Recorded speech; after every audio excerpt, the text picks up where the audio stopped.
오늘 설교 제목은 언제 이런 일이 있을 것입니까?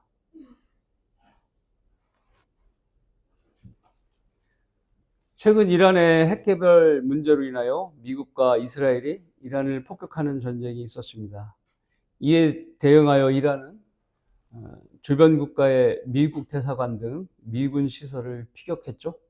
그리고 또 카타르 주재 미군 기지에 대해 이란의 미사일 공격이 있었습니다. 또한 석유 수출길을 막는 해상을 위협하고 있습니다. 구체적으로 이란은 석유 수출의 요충지인 호르무즈 해협, 이곳은 사우디아라비아, 아랍에미리트, 이란, 이라크, 쿠웨이트 등 중동 주요 산유국이 원유를 수출을 하는 필수 경로인데 이곳을 볼모로 삼고 있는 겁니다.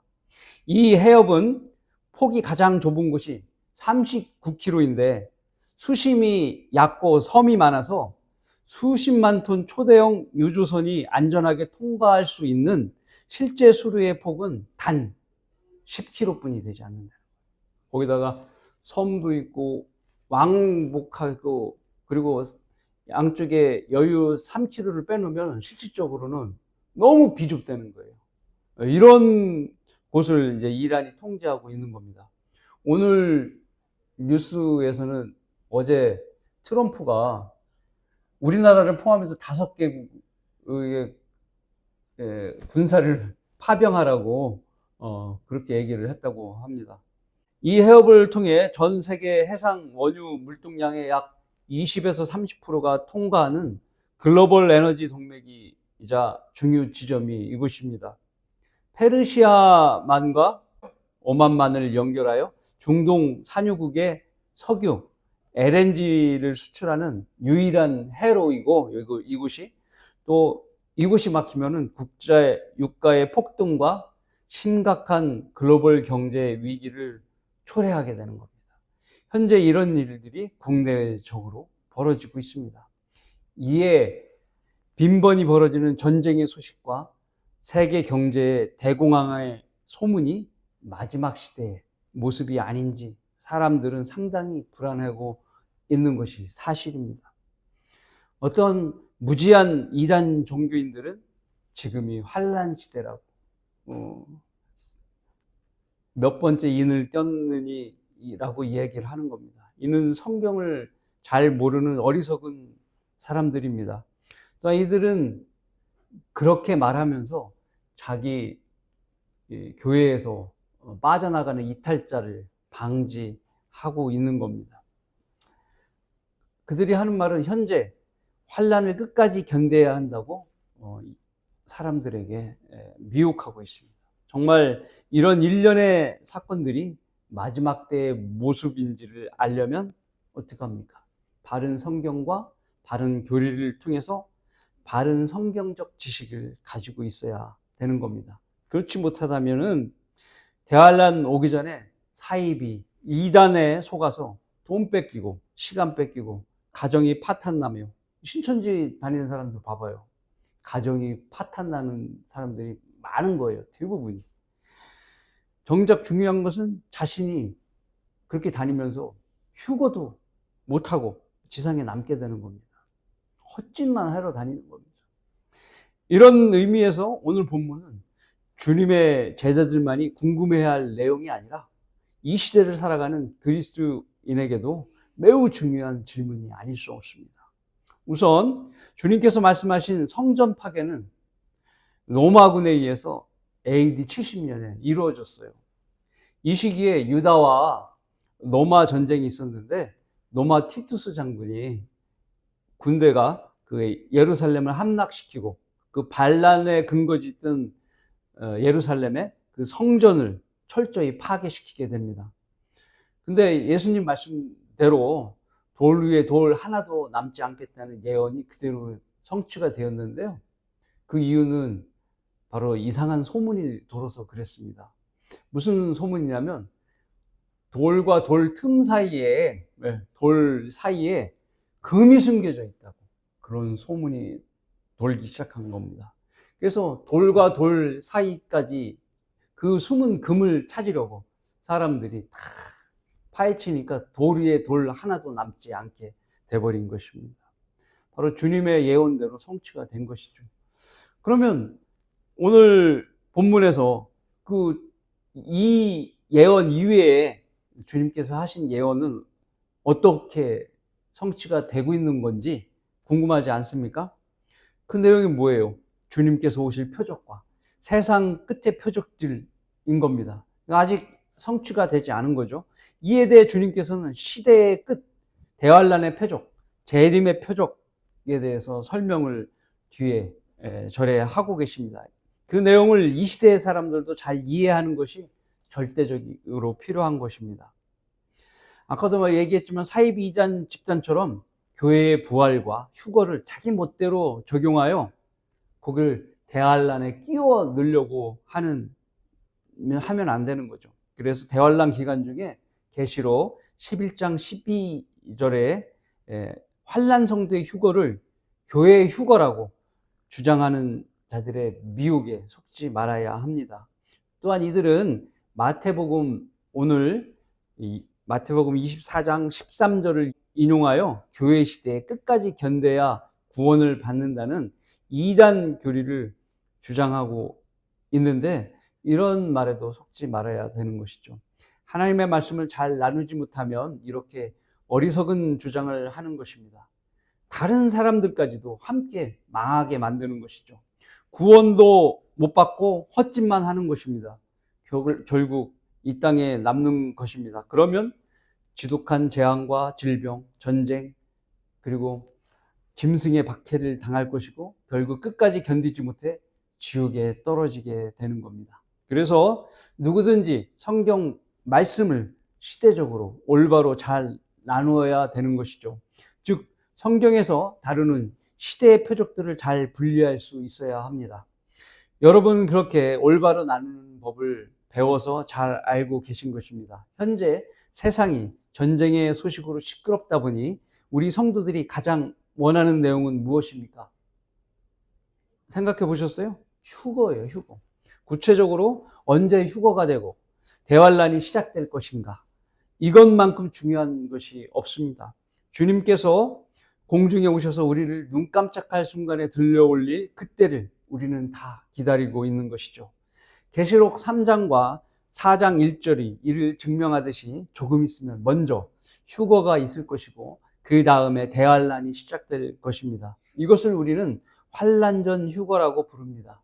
대환란 전에 주님께서 공중까지 오셔서 우리를 불러 올리시는 것이죠. 이유는 단 한 가지입니다. 하나님의 아들들이 대환란의 고통을 받는 것을 하나님께서는 원하고 계시지 않기 때문입니다. 자, 그러면 이제부터 우리의 휴거는 언제 있을 것인가 라는 주제로 오늘 저와 함께 알아보도록 하겠습니다. 우리의 휴거는 언제 있을 것인가? 첫 번째, 정치적으로 열왕국의 정치체제를 이루기 위한 모습이 나타나야 합니다. 말씀은 계시록 17장 12절인데 제가 읽겠습니다. 또 네가 본 그 열뿔은 열왕이라. 아직 왕국을 받지는 못하였으나 그 짐승과 더불어 1시간 동안 왕들로서의 권세를 받으리라. 이렇게 말씀합니다.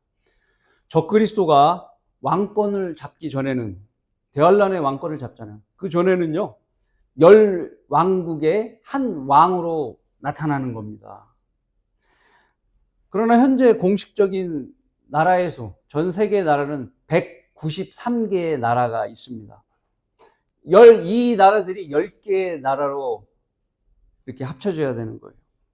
헤쳐 모여야 되는 거죠. 그러려면 국가와 국가, 그리고 민족과 민족 간의 전쟁이 불가피한 겁니다. 그래서 예수님께서는 전쟁이 국가와 국가, 또 민족과 민족 간의 전쟁이 대환란에 있겠다고 예언하신 거예요. 물론 마태복음 24장 6절의 내용인 그 나라와 나라 간, 또 민족과 민족 간의 전쟁은 교회 시대에도 있었어요. 세계 1차 대전도 있고 2차 대전도 있었고, 그때 당시에도 사람들은 휴거가 휴거가 오나 보다. 지금보다 더 심각했죠. 그때는 전 세계 사람들이 이렇게 그러니까 성경대로 믿는 사람들은 하나님의 말씀대로 열왕국이 그때는 생기지 않았잖아요. 이때 열왕국이 생길까 이런 생각을 지금 우리처럼 생각하고 있었겠죠. 그때도 휴거를 엄청 기다렸다고 합니다. 네, 지금처럼. 그러나 향후 성경의 말씀을 이루기 위해 193개국의 국가체제는 어떤 방법으로도 10개의 나라로 반드시 통폐합되게 되어 있어요. 하나님 말씀대로. 이를 위해 각국은 스스로 주권을 포기하거나 자국의 경제체제가 완전히 붕괴되어 한 국가에 전적으로 의존하게 될 수도 있는 겁니다. 아니면 강제적인 방법, 아까 전쟁 같은 방법으로 여러 나라가 통폐합되는 형식으로 열왕국의 체제가 이루어질 겁니다. 마치 현재의 EU처럼요.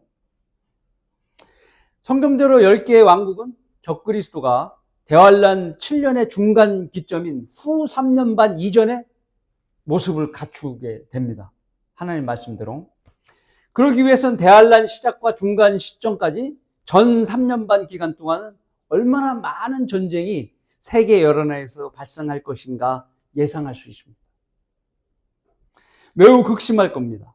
현재 벌어지는 미국과 이스라엘과 이란의 전쟁은 그 목적에 의한 전쟁은 아니라고 봅니다. 왜냐하면 지역적 구도로 볼 때 10개의 왕국과는 직접적 관련이 없는 전쟁이기 때문입니다. 다만 이 전쟁으로 인하여 전 세계적인 경제 대공황을 촉진시키게 된다면 각 국가의 경제적인 기반이 무너지게 될 겁니다.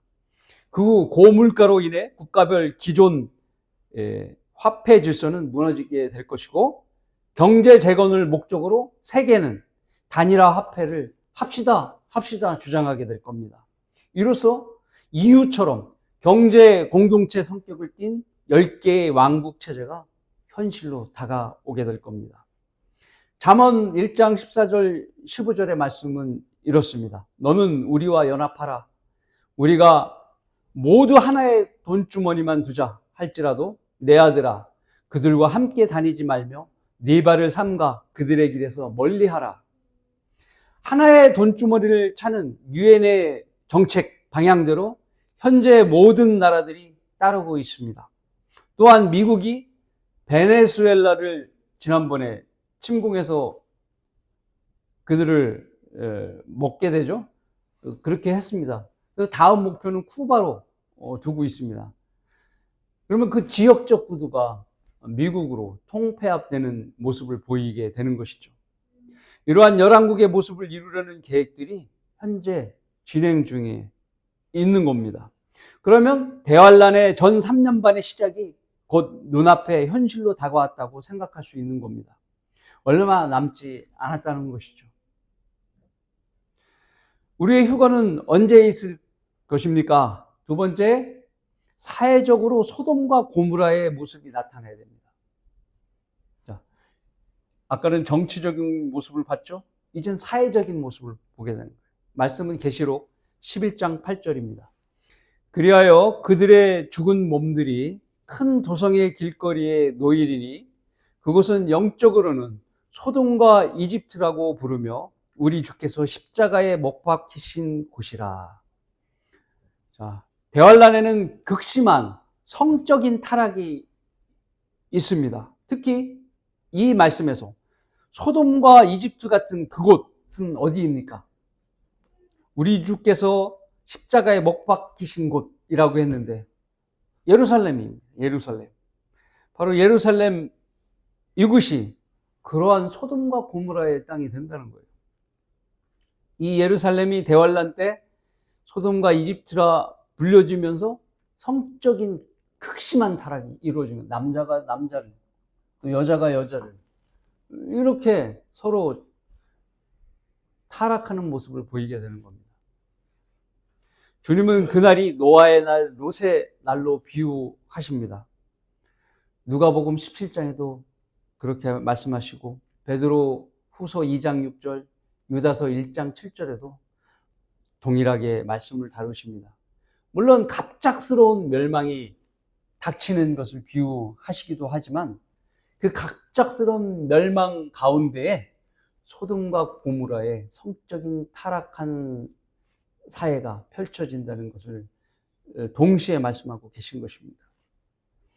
현재 이스라엘의 모습은 어떻습니까? 하나님 말씀과 다르지 않아요. 이스라엘의 전 수도 텔아비브는 이미 동성애 메카로 불릴 정도로 그 도시는 동성애 축제를 도시 재정으로 지원하고 있는 정도입니다.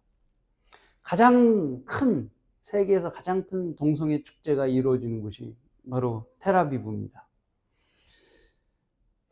그래서 동성애들이 난잡한 성적 타락이 전 세계적으로 지금 현재 극심하잖아요. 우리나라도 얼마 전에 서울의 금천구 사우나에서 남자끼리 그런 일이 해서 경찰에 입건된 뉴스가 나왔습니다. 자, 이런 심각한 상황이에요. 왜 그럼 세계적으로 이렇게 극심하냐? 유엔 주도로 전 세계 나라들은 동성애자를 차별하지 말도록 차별 금지를 법적 조항에 넣도록 권유하고 있기 때문에 그렇습니다. 공공연히 성적 타락을 조장하는 거예요. 우리나라도 현재 혐오 금지법, 혐오 표현 금지법이라기도 하는데 이것이 지금 발의된 상태에 있습니다. 이것은 인종, 성별, 종교, 장애 등 특정 집단을 향한 비하, 차별, 폭력, 선동 표현을 규제하는 법입니다. 예전에도 차별금지법이라는 것들이 있었는데요. 이런 표현이 나오면 교회에서 전적으로 반대에 나서니까 이름을 바꿔버린 거예요. 이름을 혐오금지법으로 바꾼 거예요. 내용은 동일합니다. 대단하죠? 이것도 다수당의 추진으로 곧 실현될 겁니다. 너는 여자와 함께 하듯 남자와 동침하지 말라. 그것은 가증함이니라. 레위기 18장 22절입니다. 어떤 남자가 여자와 동침하듯 남자와 동침하면 그들은 가증한 짓을 행하는 것이니 그들을 반드시 죽일 것이며 그들의 피가 그들 위에 있으리라. 레위기 20장 13절입니다. 이외에도 로마서 1장 26절 27절, 고린도전서 6장 9절 10절, 디모데전서 1장 10절에 하나님께서는 동성애를 금지하고 있습니다. 이러한 성적인 죄를 죄라고 말하지 못하므로 이 악한 세상은 대환란 때의 모습을 갖춰가고 있는 겁니다. 그러므로 성적인 타락을 옹호하고 조장하는 법제도는 대환란의 시작이 가까이 왔다는 것을 알리는 신호인 겁니다. 우리의 휴거는 언제 있을 것입니까? 셋째, 경제적으로. 정치, 사회, 이제 경제입니다. 경제적으로 자유경제체제에서 통제 가능한 경제체제가 나타나게 됩니다. 요한계시록 13장 16, 17절입니다. 그가 모든 자, 즉 작은 자나 큰 자나 부자나 가난한 자, 자유자나 종이나 그들의 오른손이나 이마에 표를 받게 하고 그 표나 그 짐승의 이름이나 그 이름의 숫자를 지닌 사람을 제외하고는 아무도 사거나 팔 수 없게 하더라. 마트 가서 물건 못 산다는 거예요. 네. 현재는 개인의 사유재산이 보장되어 있지만 점점 더 자유가 침해당하는 이 경제 독재 권력의 이 경제는 그 손안에 들어갈 것입니다. 마지막 적그리스도 왕국의 독재 체제를 유지하기 위해 국민의 밥그릇은 국가가 통제하게 되는 겁니다. 이것은 대환란이 시작되고 나서 될지 아니면 짐승이 완전히 정권을 잡은 후 3년 반 시점부터 시행될지는 모르지만 그러한 시스템은 현재 본격적 시행을 준비하고 있다는 겁니다. 특히 유엔 주도로 각국은 디지털 화폐를 만들어 현재 시연하고 있는 중입니다. 그들이 이 시스템을 완벽하게 완성하게 되면 바로 짐승인 적그리스도가 이것을 자신의 표와 연계시켜서 무서운 독재 정치를 단행할 것입니다. 나를 왜 하나님으로 섬기지 않아? 나를 경배하지 않아? 너네 TV를 틀어서 유튜브를 그 실시간으로 보면서 손을 들고 7시에 찬양을 하면 그 표가 네 찬양하는 것을 감지하고 너의 포인트를 올리고 너에게 돈이 지급되는데 왜 그 짓을 안 해? 왜 표를 안 받냔 말이야. 마트에서 너 살 수 없어. 이런 독재 체제를 단행할 거예요. 경제 활성화를 위해 국가에서 발행한 지역화폐는 그것을 대변하는 좋은 사례입니다. 이 화폐는 특정 지자체 내에서만 사용할 수 있죠. 이 대안화폐로서 기능은 뭐냐? 첫 번째, 사용처가 제한하도록 장소와 용도를 제한하는 기능이 있습니다. 그리고 두 번째, 사용 시기를 제한하는 유효 기간이 설정되어 있어요. 세 번째, 사용자를 제한하는 개인의 인증 강화 기능이 들어 있습니다. 네 번째는 배급제 사회를 실현하기 위해 국가에서 정한 일정한 금액을 지정하게 되어 있습니다. 이 화폐에 더 많은 제한 요인을 국가에서 부여한다면 국민이 개, 돼지 취급받는 시대가 열리게 되는 겁니다. 북한이 따로 없는 것이에요. 성경은 대환란 시기에 짐승이 자신에게 경배하지 않는 자에게는 이 화폐로 제한을 가해 물건을 사거나 팔지 못하게 만들 것을 말씀합니다. 우리나라의 디지털 화폐의 진척 상황을 여러분에게 말씀드리면 대한민국의 한국은행 있죠? 한국은행의 CBDC 디지털 화폐는 현재 단순 연구 단계를 넘어서 일반 국민에게 참여하는 실거래 테스트가 12월 달서부터 봄에 1차 시행이 됐고요. 두 번째, 이제 다이소 같은 그런 마트에서 테스트 예정입니다. 기술적으로는 세계적 수준의 인프라를 바탕으로 상당 부분이 구현되고 있으나 상용화까지는 법적, 제도적 보완이 더 필요하다고 발표하고 있습니다. 현재의 기술력으로 보아 향후 1년에서 3년 내에 일반인도 체감할 수 있는 형태의 초기 상용화 모델이 나올 것이라고 말하고 있습니다. 대단히 우리나라는 다른 나라보다 신속하게 이루어지고 있는 겁니다. 이러한 수준이라면 현재 대환란이 시작되더라도 3년 반 이후에 짐승의 표로 바로 연계되는 것에는 아무런 문제가 없는 거예요. 지금 휴거가 일어난다 하더라도 적그리스도 표와 지장이 안 되고 바로 연계가 될 수 있다는 거예요.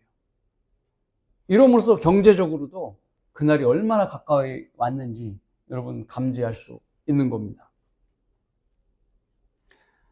우리의 휴거는 언제 있을 것입니까? 네 번째, 종교적으로. 이제는 종교적으로 예루살렘 제3성전이 지어지는 시기가 초미의 관심사입니다. 말씀은 데살로니가 후서 2장 3, 4절이죠. 아무도 어떤 모양이든지 너희를 미혹하지 못하게 하라. 이는 먼저 배교하는 일이 이르지 않고 먼저 배교가 있는 거예요. 또 그 죄의 사람 곧 멸망의 아들이 나타나지 않고는 그날이 오지 아니함이라. 이 그날은 예수 그리스도의 재림을 얘기하는 거예요.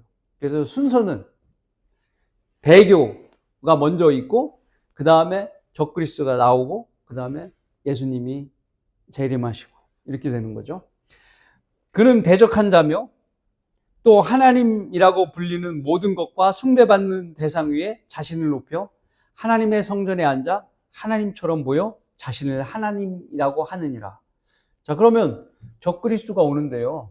적그리스도가 오고 난 다음에 하나님의 성전이 있어야 되는데 지금 하나님의 성전이 없잖아요. 이 점이 포인트입니다. 적그리스도는 대환란 중간에 평화로 지금 없는 성전인데 다시 세워지는 그 성전에 앉게 돼요. 하나님의 말씀대로. 이때가 후 3년 반이에요. 그러면 평화로 오는데 평화 이전엔 전 3년 만에는 뭐로 어떤 상태겠어요? 전쟁 상태이기 때문에 평화를 내걸고 오는 거예요. 전 세계가 전쟁 상태니까 이제 평화하자. 적그리스도가 그렇게 얘기를 하게 되는 것이죠. 현재 아까 말씀드린 성전은 없어요. 이거 지어질 거예요. 그러므로 3년 반 이전에 성전이 건설이 돼요. 적그리스도가 그 자리에 앉으려면 3년 반 이전에, 후 3년 반 이전에 성전이 지어져야 되는 것입니다. 후 3년 반의 근거는 다니엘서 9장 27절의 말씀에 의해서 그 근거를 두는 거예요. 그 말씀은 이겁니다. 그가 많은 사람들과 더불어 한 주 동안 언약을 확정하고, 한 주는 7일이죠. 자, 하루를 1년으로 벌써 7년을 대환란이라고 하는데 7주, 7년을 적그리스도가 언약으로 확정돼 있다는, 누구냐? 하나님 말씀에, 하나님 말씀에 7년 동안 얘가 그 기간에 왕국을 다스릴 거라고, 나타나서 다스리게 될 거라고 언약을 확정한다는 거예요. 그 주의 중간에 그가 희생제물과 예물을 금지시킬 것이요. 이제 자리에 앉고 나면은 희생제물. 왜냐하면 성전이 생기고 나면 이스라엘에는 제사를 지내는 게 부활이 된단 말이에요. 예? 그들이 그렇게 하는데 그걸 안 하고 사람의 피로 제사를 지내게 돼요. 금지시키고 새로운 방법이 나오는 거예요. 그는 가증함을 확산시키며 황폐하리니 진멸될 때까지 할 것이며 정해진 것이 황폐한 자에게 쏟아지리라. 짐승은 성전의 희생제와 예물을 자기 마음대로 금지시키는데 주의 7년 중간에, 주의 중간이라고 얘기했죠. 바로 후 3년 반 기점이 되는 겁니다. 그러면 현재 이스라엘은 성전 건축을 위해 얼마나 진도를 보이고 있느냐? 성전 건축을 주도하고 있는 예루살렘의 성전 연구소 등 일부 유대인 단체는 성전 건축을 위한 재반 준비를 지속하고 있습니다. 그런데 성전의 건축 자재는 이미 다 완료되어 있어요. 이게 조립식으로 이루어지는 거예요. 다 이미 자재는 완성이 되어 있고 성전 기명도 거의 다 제작이 완료되어 가고 있고 성전의 제사를 지낸 제사장도 훈련이 지금 거의 다 끝나가고 있습니다. 성전 건축 설계도 다 거의 마무리되어 있습니다. 특히 제사에 필요한 붉은 암송아지까지 준비가 완료되어 있습니다. 모든 것이 완료되어 있어요. 성전 연구소 측은 성전을 건축하는 데 소요되는 기간을 기술적으로 성전 건물 자체 약 1년 반을 잡고 있습니다. 완공까지. 그러나 이미 건축 자재가 준비 완료되어 있기 때문에 현대 기술로는 3달 안에 건축이 마무리될 수 있다고 전문가들은 내다보고 있습니다. 단 문제는 현재 제3의 성전 자리에, 그 세워질 성전 자리에 이슬람의 황금 돔이 있다는 거예요. 이 자리를 부수고 세우면 심각한 전쟁이 일어나는 거죠. 이슬람 교도들이 지금 난리가 나는 거죠. 지금도 이렇게 트럼프가 미사일 쏘고 그래서 이런 난리가 일어나는데 그들의 종교의 중심지에다가 이걸 갖다가 부수고 하나님 성전을 하면은 중동에 엄청난 전쟁이 일어나는 거예요. 그러니까 이스라엘도 함부로 부수고 지을 수가 없는 거예요. 단 누가 군사적으로 우월한 어떤 사람이 이것을 지원하게 되면 가능하게 되겠죠. 현재 트럼프도 이스라엘을 적극적으로 지원하고 있지만 트럼프가 만약에 이것을 부순다 하더라도 그것이 전쟁이 확대되면 걷잡을 수 없을 거예요. 그러다 보면은 우리가 예상하는 것은 적그리스도가 멸왕국의 왕으로, 한 왕으로 있을 그 적그리스도가 멸왕국의 주도적인 세력 입장에 있을 때 이스라엘과 손잡고 그것을 추진한다면 가능할 수 있습니다. 그러면 이스라엘에게 어떻게 되겠어요? 되게 고마운 존재가 되겠죠? 그러면서 평화를 이야기하면서 성전에 쉽게 앉을 수 있겠죠. 그렇기 때문에 대환란 전에 성전이 건설된다고 저는 보지는 않습니다. 환란 기간 안에 전쟁 중에 적그리스도의 입김이 강화됐을 때 그런 일이 벌어질 거라고 내다보고 있습니다. 또한 이런 성전의 입장 말고도 전 세계 종교적인 입장에서도 마찬가지로 전 세계의 종교는 에큐메니카를 지금 지향하고 있죠. 그렇기 때문에 그 한 종교로 통합될 때 그 종교의 우두머리가 적그리스도를 추앙하게 되면 신처럼 군림하게 되는 거예요. 그것을 전 세계의 종교들이 지금 준비하고 있는 거예요. 이런 모습으로 볼 때도 이 배교의 시대의 마지막 나타나는 현상, 예수 그리스도를 버리는 현상, 기독교가 이런 현상을 바라보면서 대환란이 정말 가까이 왔구나 라는 것을 알 수 있는 겁니다. 우리의 휴거는 언제 있을 것입니까? 다섯 번째, 민족적으로 이스라엘이 건국되고 난 후 1세대가 지나기 전에 재림이 있을 겁니다. 마태복음 24장 32절부터 34절의 말씀입니다. 같이 피고 보셔도 돼요.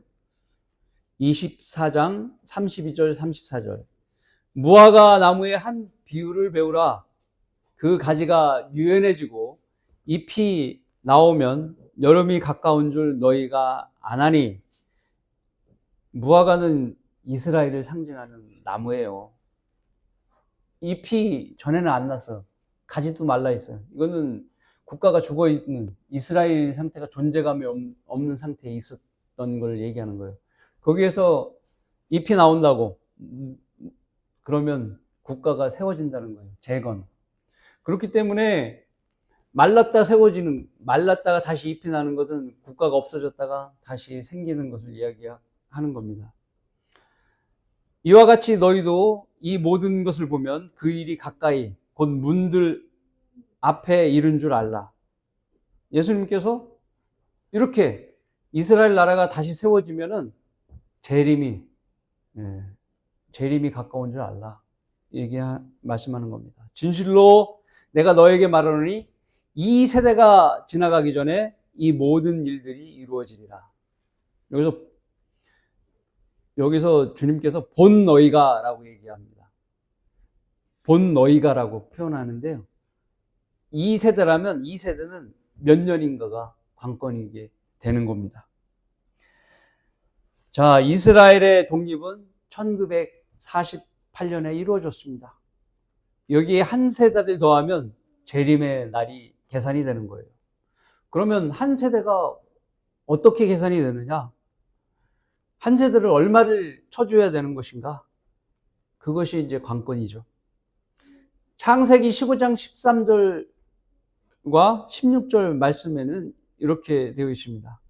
주께서 아브라함에게 말씀하시길 너는 분명히 알지니 네 씨가 자기 땅이 아닌 곳에서 타국인이 되어 이집트를 얘기하는 거죠.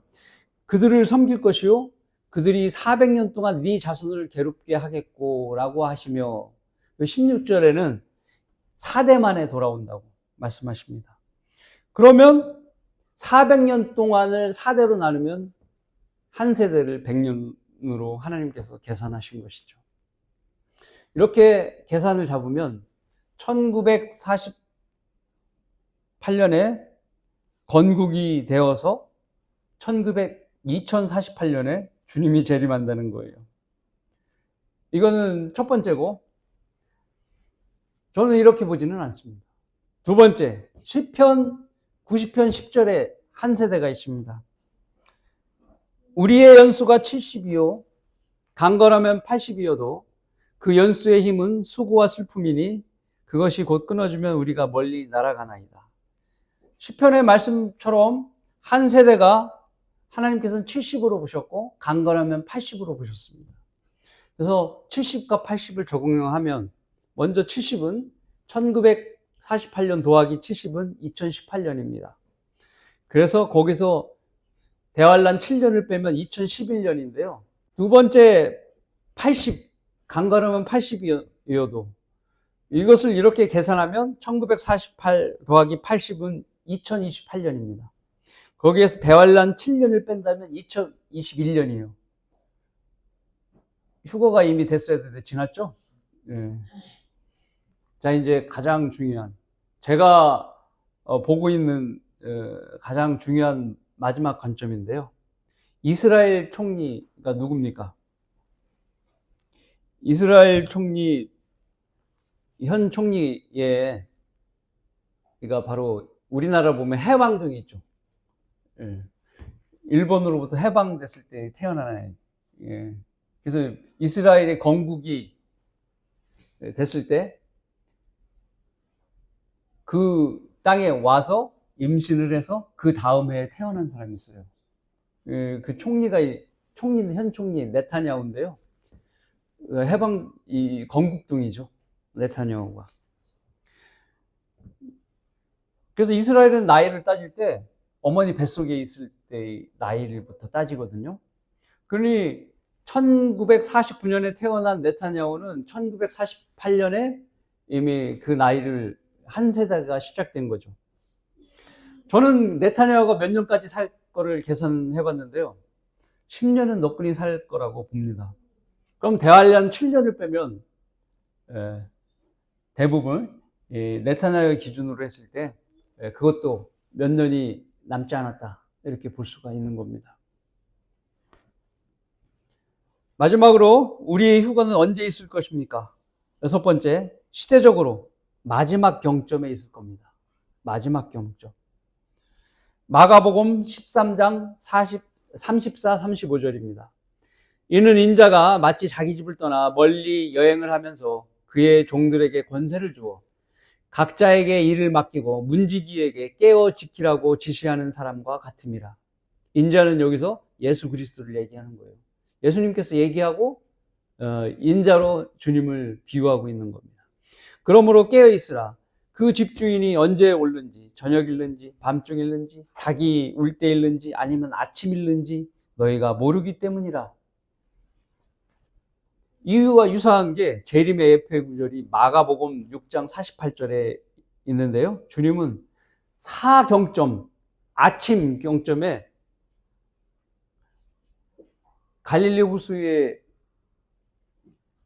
표로하고 있는 그 배 위에 예수님께서 물 위를 걸어서 오시는 거예요. 아침 경점에, 내 경점에. 그래서 주님이 바로 재림이 물 위를 걸어오는 것, 기품의 바다를 걸어오는 것, 그것을 표현해서 재림의 경점을 아침 경점으로 보는 거예요. 자, 세대적 진리를 통해서 우리는 알 수 있는데요. 7년을 하나님께서 한 시대로 바라보면은 우리가 교회 시대 이전에 4,000년이죠. 4,000년, 교회 시대 2,000년, 6,000년이고 마지막 1,000년이 7,000년에서 7,000년이 완성이 되는 겁니다. 그래서 우리가 아까 말씀드린 대로 밤의 경점을 4경점으로 나누는데 교회 시대를 밤의 경점으로 나누는 거예요. 3시간마다 한 경점이에요. 그렇기 때문에 4, 32, 12시간이거든요. 밤 12시간을 4개로 나누는 거예요. 그래서 마지막 아침의 경점은 교회 시대로 얘기하면 1500년서부터 2000년 기간을 얘기하는 것입니다. 그런데 주의할 사항이 있어요. 예수님께서 십자가에 못 박기 이전은 교회 시대로 치질 않잖아요. 근데 달력은 태어날 때의 시점부터 계산을 하고 있습니다. 그렇기 때문에 2000년이라는 것은 예수님께서 십자가에 달린 이후로 계산하게 되면은 그 이후로 넘어가게 되는 것이죠. 그럼 현재 2026년입니다. 주님께서 33년 반을 사셨으니까요. 그것을 계산하면 여러분이 잘 알 수 있는 겁니다. 각자 그것은 계산하셔야 됩니다. 그러므로 주님께서 승천하신 후 교회 시대의 내경점을 계산한 것이 더 맞는 겁니다. 과거 달력 체계의 변화를 고려한다면 거의 비슷한 시기에 오실 것으로 예상이 되는 겁니다. 결론을 맺습니다. 지금까지 보았던 대로 대환란이 가까웠다는 증거들은 차고도 넘칩니다. 하지만 우리가 고려할 사항은 모든 결정은 주님의 손에 달려 있다는 겁니다. 주의 약속은 어떤 사람들이 더디다고 생각하는 것 같이 더딘 것이 아니라 오직 우리에 대하여 오래 참으시오 아무도 멸망하지 않고 다 회개에 이르게 하려 하심이니라. 베드로후서 3장 9절입니다. 만약에 주님께서 일찍 오셨다면 우리 모치님도 구원 못 받았을 수 있지 않습니까? 오래 참으셔서 구원 받게 되신 거예요. 주님께서 바라는 바가 있으신 거예요. 바로 이 구절을 인하여 우리는 주님의 공중재림이 더디어진다는 것을 생각할 수 있습니다. 그러면 주님은 왜 대환란이라는 시간을 허락하십니까? 은혜롭고 자비로우신 하나님과 예수 그리스도를 믿지 않는 그런 자들을 적그리스도에게 넘겨주기 위해서 대환란을 계획하신 겁니다. 마치 믿지 않는 유다 백성들이 어떻게 됐습니까? 바빌론의 느부갓네살에 끌려가서 노예로 몇 년을 살았죠? 70년을 노예 생활을 하다가 돌아오게 된 겁니다. 대환란은 믿지 않는 자들에게 7년의 적그리스도에게 넘겨지는 것입니다. 하지만 그래도 주님은 긍휼이 넘치시어 아무도 멸망하지 않고 다 회개에 이르도록 오래 참으시는 분이라는 겁니다. 그래서 1년만 더 연장하고 계시는 것입니다. 주님의 이런 인품이 바로 주님의 오심을 간절히 기다리던 그리스도인들을 매년 낙담하게 만들고 있습니다. 내년에는 오시려나 또 내년에는 오시려나 그렇게 한 해 한 해 간절했던 것입니다. 여러분, 우리는 오늘 주님이 오신다 해도 또 내년에 오신다 해도 또 그 후년에 오신다 해도 영원히 사는 것은 변함없는 사실입니다. 그렇지 않습니까? 다만 이렇게 더디어지면 우리에게 걱정하는 일이 생기게 됩니다. 그건 현재 우리 몸이 연약해서 건강이 나빠지고 우리를 빠듯하게 만드는 생활비가 이렇게 경제 혼란이 대공황이 오면 어려워지기 때문에 그렇습니다. 이 문제 해결 없이 주님이 오심이 더뎌질까 봐 우리는 노심초사하고 있는 겁니다. 그러나 주님은 우리에게 약속의 말씀을 주셨어요. 그러나 나의 하나님께서 그리스도 예수를 통하여 영광 가운데 그 풍요함에 따라 너의 모든 필요를 채워주실 것이라. 모든 어려움을 능력으로 도우시는 주님께 기도로 나아가면 주님은 어때요?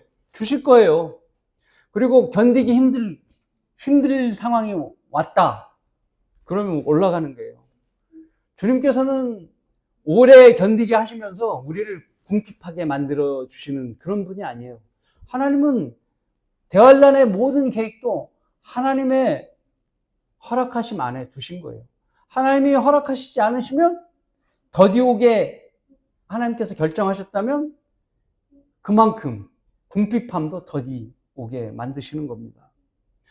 하나님께서 계획하신 일이기 때문에 그렇습니다. 하물며 혼을 구령하는 일에 우리의 몸을 드리는데 우리의 문제들을 해결해 주시지 않는 분이 하나님께서는 절대 아니십니다.